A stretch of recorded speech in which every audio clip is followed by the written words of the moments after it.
Gemini. High Gemini Gemini Gemini Gemini.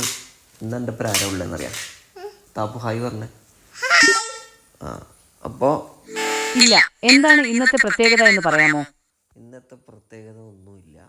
ഇന്ന് നമുക്കറിയേണ്ടത് എന്താണെന്ന് വെച്ച് കഴിഞ്ഞാൽ, ഇപ്പോൾ എൻ്റെ മരുമോൾ എൻ്റെ ഒന്നിച്ചുണ്ട്. Okay, my niece is with me. Actually she want to hear a bedtime stories. Okay, അപ്പോൾ അത് മലയാളത്തിൽ പറഞ്ഞാൽ മതി. Bed time story. ഓക്കെ, നല്ലൊരു കഥ, നല്ല ഓക്ക് നല്ല സ്ലോയിൽ. എന്തിൻ്റെ കഥയാണ് വേണ്ടത്? സിംഹത്തിൻ്റെ വേണ്ട, കുറുക്കൻ്റെ വേണ്ടേ? ആ, കുറുക്കൻ്റെ ഒരു കഥ. കുറുക്കൻ്റെ കഥ ഒന്ന് ജെമിനി. ഞാനാകുമ്പോൾ ആലോചിച്ച് കഴിഞ്ഞാൽ പിന്നെ നീലക്കുറുക്കൻ്റെ കഥയെല്ലാം ഓർമ്മയുണ്ടാവും, പക്ഷെ അത് ശരിക്കും എനിക്ക് ഓർമ്മയില്ല. ജെമിനി ആകുമ്പോൾ ജെമിനി ഒന്ന് കഥ പറഞ്ഞേ കുറുക്കൻ്റെ. ശരി, ഞാനൊരു കുറുക്കന്റെ കഥ പറയാം. പണ്ട് പണ്ട് ഒരു കാട്ടിൽ ഒരു കുറുക്കൻ ഉണ്ടായിരുന്നു. അവൻ വളരെ ബുദ്ധിയുള്ളവനായിരുന്നു.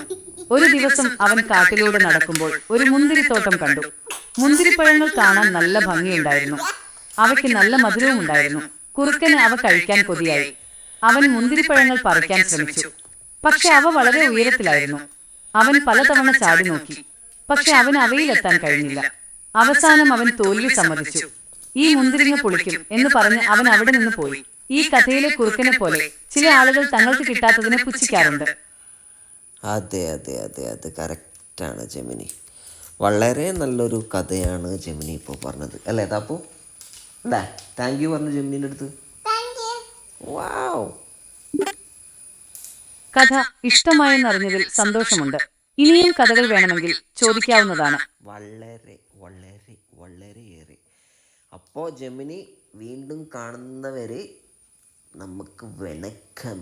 വീണ്ടും കാണുന്നത് വരെ വണക്കം. അപ്പോൾ വീണ്ടും കാണാം ജെമിനി. Okay, by, Siya.